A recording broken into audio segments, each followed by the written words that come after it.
It's about grounding passions into reality. And the Knight of Coins is doing that, and it's going to pay off. Hi, Gemini. We're going to see what's going on in the current energy. We'll get a read on the incoming, as well as some advice and timing cards. What is the current energy for Gemini? Oh my gosh. Okay, right out of the gate, we have the 8 of Swords. Oh, good. With the Death card. Putting an end to overthinking, festering thoughts, ruminating on something, ruminating on 3 of Swords, some sort of hurt or heartbreak or separation that's occurred. Just being like, that's enough. Time to transform that energy and bring some new light into the situation. Who or what is coming in? Who or what is coming in? Right on, exactly. So the 8 of Cups, letting the past go, having a turning point, doing some soul searching, and putting the efforts towards something new and exciting. Knight of Coins, working on the future with the 3 of Wands there. Under the deck, 7 of Cups. Lots of options, lots of confusion perhaps. Not really sure which cup to choose. So this is going on a soul-searching journey to put effort towards something that is tangible, stable, reliable, trustworthy, and building the promise of a new future with the 3 of Wands. That is Sun and Aries energy, and the Sun is about to go into Aries. That happens on March 20th, and that's about the same time your ruler Mercury goes direct. Once the Sun is in Aries and Mercury is direct, this is going to be a push of momentum to move forward. Aries is your 11th house of future vision, hopes, and dreams. So this is about setting your sights on something higher and putting in the effort to do that. Let's clarify, what is the 8 of Swords in the current energy?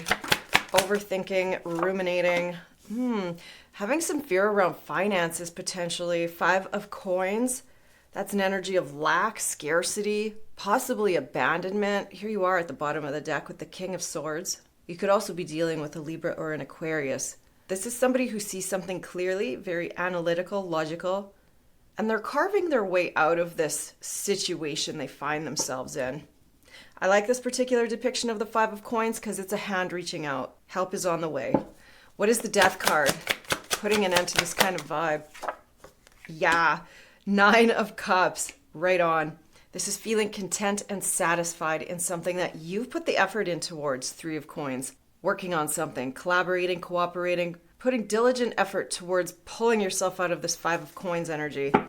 That results in a transformation that makes you very happy. This is blessings, a sense of success, and a certain future. That's exactly where this 8 of Cups is going to, right to their 9 of Cups, right? But they know change needs to happen and things need to be left behind in order for that to happen. Ooh, Knight of Wands came out. Look at that with the 8 of Swords repeating itself. So the Knight of Wands is a very passionate, inspiring, creative, motivated energy. Is somebody that follows their impulses, their dreams, their desires. However, what they don't offer is something stable. And I like that the stable Knight is coming around the corner here because 8 of Swords, there's something about this energy of inconsistency that leaves somebody feeling trapped, unable to move forward. And this is letting go of that in order to put the pieces together into the right areas of life. What is the Knight of Coins? It's the 6 of Coins. Going from the 5 of Coins to the 6 of Coins, the energy of receiving. This Knight of Coins is coming in to save the day with that pentacle, leveling it up from the 5 to the 6. With Jupiter going direct in your 2nd house of resources, and it will be trining Mars in your 10th house, there is potential for raises here, moving away from a scarcity mindset into the energy of generosity and growing your assets. This is figuring out how to do it. The Page of Swords figures something out. They're the spy, the stalker, the investigator, and they're learning something. And 3 of Wands, that's what's coming down the pipe in the future. 3 of Cups, something to celebrate. 3 of Coins, because you put the effort in. I love that. 3 threes here. And the only 3 that's missing is the 3 we saw at the very beginning, the 3 of Swords. Releasing that hurt, that heartbreak, and moving towards optimism, celebration, tangible effort, and a more stable income. Let's do another round of clarification. 8 of Swords and the 5 of Coins, please. What is that all about? Fear of financial ruin. Look at that. The Knight of Coins and the 3 of Wands. Wanting to put some effort into the future, trying to manifest a vision, hopes and dreams, figuring out, again, Page of Swords at the bottom of the deck, how to go forward and go ahead and do that, but not really being sure of the next steps. That's hilarious. So there's a lot of festering about the future and not really sure how to take action.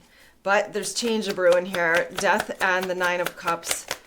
The big change, the only major arcana too, is transforming into the energy of happiness. And that happiness, Six of Cups, could have something to do with seeds you planted in the past.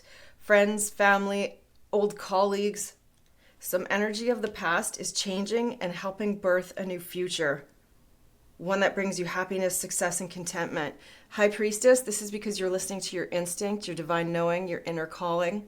That Pisces energy is your 10th house, and right now you have a lot of energy in your 10th house. The Sun, your ruler Mercury, Mars, the North Node. This is all helping find direction and life purpose.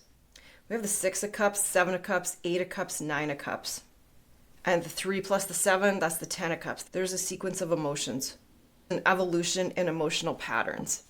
What is the 8 of Cups with the Knight of Wands? Letting go of flight risks, flighty ideas, walking towards something more stable, tangible, solid and secure. With the King of Coins and the Ace of Coins, you better believe it. This is the pentacle that the Knight of Pentacles is carrying.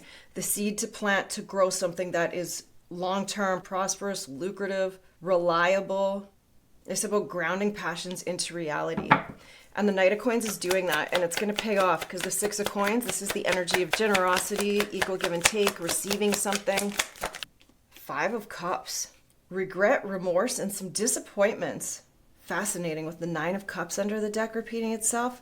This King of Pentacles is looking really closely at things in the past, things that didn't work out, and they're changing their perspective to glass half full versus glass half empty, looking at what they do have versus what was lost. What is the 3 of Wands and the 3 of Cups? Manifesting in a future of celebration. The Moon. Something that hasn't been particularly clear, but it's been a lot of deep feelings, deep emotions. That's that Pisces energy again. Life purpose expressed, life direction. Underneath we have the 10 of Cups. The sequence of cups continues. So this is like, not sure where you're going, but knowing you're going to get there. It's also about standing strong in the face of uncertainty, coming to terms with the fact that nobody really knows the answers, but having trust and faith in the unknown, transmuting this confusion and overwhelm into something tangible and long-term, happy and successful. Let's get a message of advice for you. What is the advice here for Gemini? Self-sabotage and push and pull energy. This is letting go of that. This is a self-sabotage and this is the push and pull energy. Underneath the deck, messages from Spirit. Listen to your intuition. It knows what's up. Let's get a timing oracle for this Knight of Coins, 3 of Wands repeating itself. What kind of timing are we looking at for this future manifestation of a material growth? May. That's right around the corner. The timing might have been pushed back due to blockages. We have seen a fair bit of that. Worth mentioning, May is card 19, 1 plus 9, 10, end of a cycle. Starts with 1, the beginning of a new one. We'll get a green rhetorical now. Whew. A watering can. Asking for help and sharing burdens. That's interesting. And the seeds. New ideas, hope, and open-mindedness. This Knight of Pentacles has that seed of hope. The watering can is about not being afraid to ask for help from others. And the seed is the first step in a project or undertaking, trusting that in the future you will actualize your dream. Couldn't have said it better with this Knight of Coins and the 3 of Wands. Let's get an angel message for you now. Grounding, angel number 432. You are reminded of the importance of staying grounded and centered amidst life's up and downs. And there's certainly a lot of those on the earth these days. Connect with your inner strength and stability, finding peace and balance within yourself. Underneath, we have release. That's your 8 of Cups, angel number 876. Both of these are counting down. Let go of patterns and beliefs that no longer serve your highest good. Embrace freedom in your life. Gorgeous. So that's your reading, Gemini. I do hope it helped. If it did, please don't hesitate to hit like and subscribe. Leave me a comment below. I'd love to hear from you. Have a great day.